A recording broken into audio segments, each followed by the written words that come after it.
Imagine waking up to a world-shaking headline. In a dimly lit room somewhere in Moscow, delegations from Israel, Iran, and Syria, nations entangled in enmity for generations, are sitting face to face, hashing out the contours of a new Middle East. There are no roaring fighter jets overhead, no bombed-out cityscapes on television. Instead, over endless cups of tea and under the watchful gaze of Russian mediators, ancient adversaries are quietly negotiating the region's fate. The world's attention may be elsewhere, but behind these closed doors, history is being rewritten. What has driven these old foes to risk secret talks now, and why is Russia, itself under international scrutiny and sanctions, so eager to play the role of peacemaker and power broker? And what does it all mean for the future of the Middle East, global energy markets, and the balance of power from Washington to Beijing? To understand the weight of this moment, let's rewind to the roots of the region's tangled rivalries.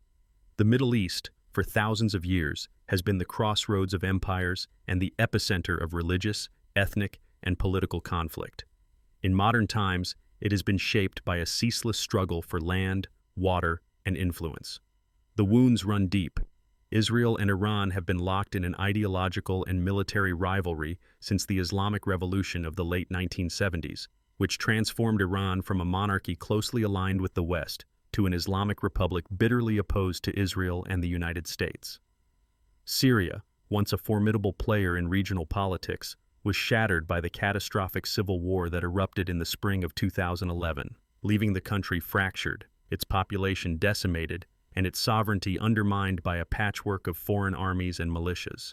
By the early months of 2025, the region was still reeling from the aftershocks of more than a decade of war, sanctions, and proxy battles. The world's attention had shifted elsewhere, toward economic turmoil in Europe, elections in the United States, and rising tensions in the Indo-Pacific. But in the shadows, a new diplomatic game was afoot. Reports began to circulate, first whispered among intelligence circles, and then splashed across headlines by Israel's state broadcaster Kan, that Russian diplomats had quietly convened representatives from Israel, Iran, and Syria for a series of secret negotiations in Moscow. The revelation stunned analysts. For years, Russia had been deeply entangled in Syria's civil war, propping up President Bashar al-Assad's regime with air power, advisors, and a steady stream of weapons. Iran, too, had invested heavily in Syria, deploying its own revolutionary guards, funding and arming proxy militias like Hezbollah, and entrenching itself across the country. Israel, viewing Iranian expansion as an existential threat, had launched hundreds of airstrikes on Iranian targets inside Syria. The three nations stood at the heart of a bloody triangle, each with conflicting goals, each suspicious of the other's intentions, and each wary of outside manipulation. So why would these bitter rivals risk everything on secret talks? For Russia, the answer is strategic calculus. Moscow's only naval base in the Mediterranean sits in Tartus, Syria, a lifeline to the world's warm waters, vital for projecting military power and ensuring Russia's relevance in the great game of global politics. Losing influence in Syria would be a crippling setback, not just in the Middle East, but in the eyes of rivals from the United States to China. Yet Russia's position is precarious. It must balance delicate ties with both Iran, a regional partner and arms client, and Israel, a key ally of Washington and a nation with a powerful military and technology sector. As Sergei Martin, the blunt Russian TV commentator, notes, because Israel is a key ally of the United States, it is in Russia's interest to weaken Israel. Yet, as Middle East specialist Ruslan Suleymanov points out, Russia is unlikely to arm Iran in ways that pose a direct existential threat to Israel.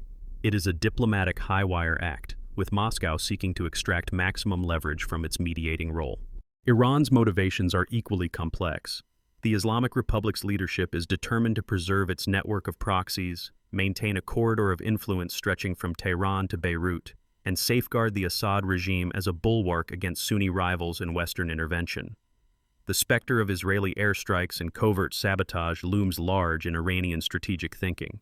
At the same time, Iran is facing acute economic challenges at home, crippling sanctions, growing domestic unrest, and the need to avoid a direct confrontation with Israel or the United States that could prove disastrous. The appeal of a negotiated pause, or even a limited détente, is obvious, even if only to buy time and consolidate gains in Syria. Israel, for its part, faces the gravest of existential dilemmas. Its leaders are haunted by the prospect of a nuclear-armed Iran and the entrenchment of hostile forces along its northern border.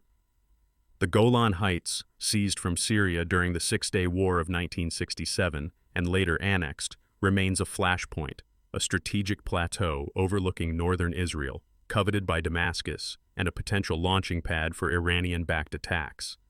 Israeli policymakers, from Prime Minister Netanyahu to military intelligence chiefs, see every diplomatic opening as a chance to reduce the immediate threat, contain Iran's ambitions, and preserve Israel's technological and military edge. But they also fear being outmaneuvered by Russian and Iranian negotiators, who may use talks as a smokescreen for further expansion. The secret negotiations, launched in earnest in January of 2025, have already produced one dramatic result. On June 24th, a date that may one day be remembered as a turning point in Middle Eastern history, a ceasefire was declared, bringing a rare and uneasy silence to a region more accustomed to the thunder of artillery than the quiet shuffle of paperwork. For the first time in years, major hostilities along the Israel-Syria border have paused. But the truce is fragile, and the ink on the diplomatic documents is barely dry. Behind the headlines, the talks are fraught with peril. The Syrian government, emboldened by Russian backing, passed new legislation in early 2025, requiring all foreign armed groups to officially register with Damascus. On paper, this is an assertion of sovereignty and a signal that the Assad regime is regaining control. In practice, it is a double-edged sword. Iran's militias may gain a veneer of legitimacy, while Israel worries that the law will make it harder to justify preemptive strikes. Outside observers debate whether the move is a genuine opening to reconciliation or a clever trap designed to lock in Iranian influence and box out Israeli intervention. But the real stakes go far beyond the Golan Heights or the fate of Assad's government. Across the region, the Gulf monarchies, Saudi Arabia, the United Arab Emirates, and others, are pouring billions of dollars into Syria's reconstruction, hoping to buy influence, open new markets, and tilt the balance of power away from Iran. Their vision is ambitious. A big Middle East reset, in which decades of bloodshed give way to investment, technology, and regional integration. High-speed rail lines, digital infrastructure, green energy corridors, and new trade routes are already on the drawing board. The stakes are enormous, not just for the people of Syria, but for the entire global economy. Yet beneath the surface, nerves remain raw and suspicion runs deep. As exiled Russian politician Dmitry Gudkov bluntly asked in an interview, "Does Israel have the legal right to knock a nuclear grenade out of the hands of a big monkey?" The risks are existential. A single miscalculation, a drone strike gone awry, a leaked negotiation memo, or a rogue militia attack could shatter the ceasefire and plunge the region back into chaos. As Sergei Mardin, the ever-cynical Russian commentator, warns, no one trusts anyone here. One false move and the whole region could light up like a fuel depot. Is lasting peace even possible in a region with such a long memory for grudges and betrayals? Or are we witnessing merely the prelude to another round of violence, another diplomatic dance that ends where it began, in bitterness and bloodshed? The answer is not yet clear, but as the negotiations grind on, leaders and analysts alike are weighing the opportunities and dangers with a wary eye. So what might the future hold as these secret talks unfold, largely shielded from public scrutiny? The potential upside is tantalizing. If Russia manages to broker even a limited agreement, such as a demilitarized buffer zone along the Golan Heights, with strict limits on Iranian proxy forces and guarantees for Israeli security, it could trigger a domino effect of optimism. Investors, long wary of the region's instability, may finally return. Reconstruction projects could accelerate, bringing jobs and hope to millions of Syrians displaced by war. For the first time in decades, families on both sides of the border might dare to imagine a life without the constant dread of sirens and air raids. Yet the risks are equally real, and perhaps even greater. The core issues, especially Iran's nuclear program and the political future of Syria, remain stubbornly unresolved. If talks break down over the fate of Iranian enrichment facilities, or if Syria's fractured opposition refuses to buy in, the fragile ceasefire could unravel in days. The United States, watching from afar but always ready to intervene, may respond with new sanctions, military aid to Israel, or even covert operations to sabotage the process. The Gulf states, sensing a loss of influence, might pull back their investments, leaving Syria's economy in freefall and increasing the likelihood of renewed violence.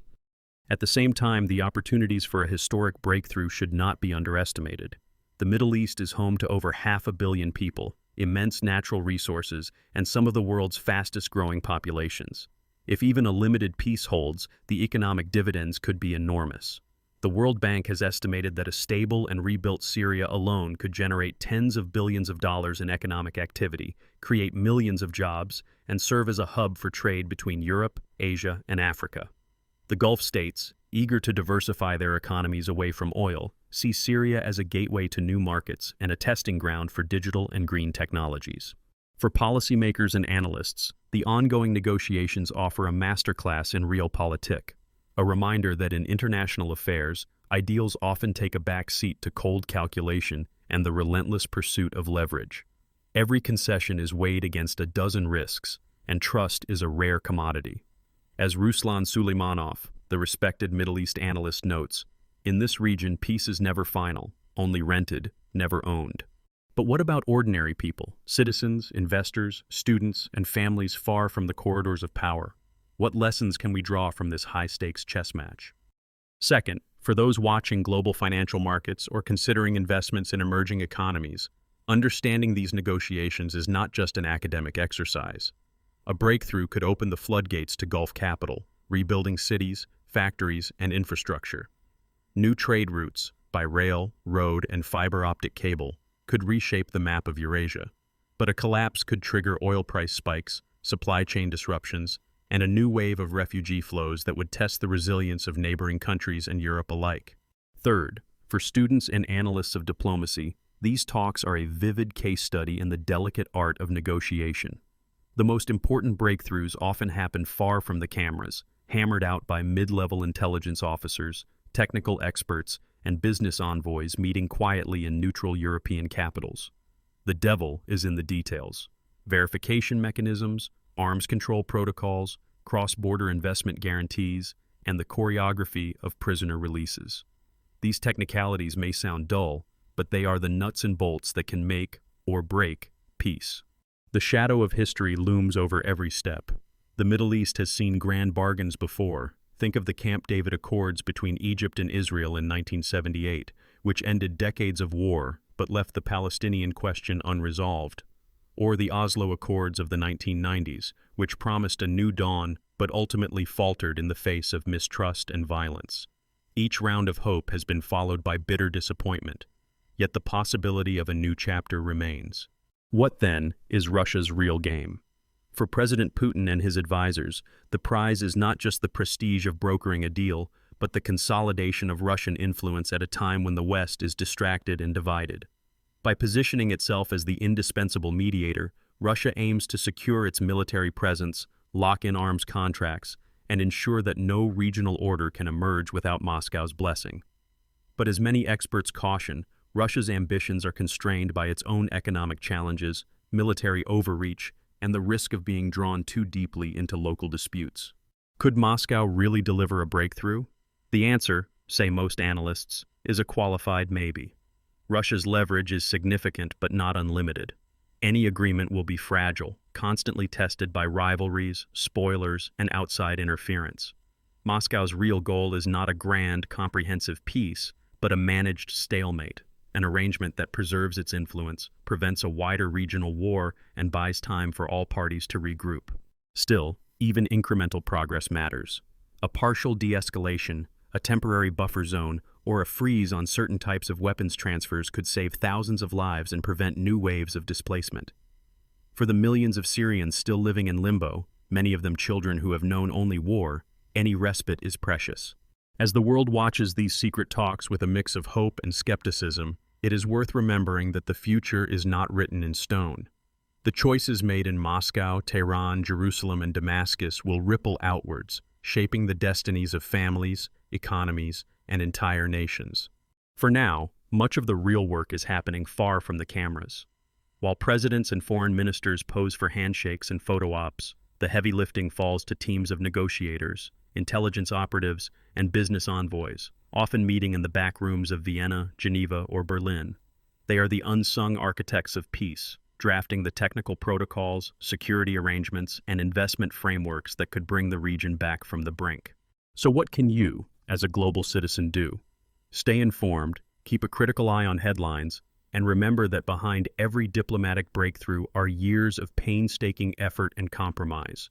If you are considering investments, pay close attention to signals from the region, developments in Syria's reconstruction, the opening of new trade corridors, or shifts in Gulf investment patterns. If you are a student, scholar, or policymaker, study the evolving playbook of Middle Eastern diplomacy. Today's negotiations could be tomorrow's case studies. And finally, let's not forget the human dimension. For millions of ordinary people in Israel, Syria, Iran, and beyond, the stakes are not abstract. They are the difference between hope and despair, between rebuilding a shattered home and fleeing yet another round of violence. If you found these insights valuable, be sure to subscribe to the channel and hit the notification bell for more in-depth analysis. What do you think?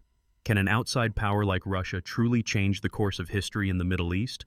Or are we doomed to repeat the cycles of the past? Let us know your thoughts in the comments below. And stay tuned.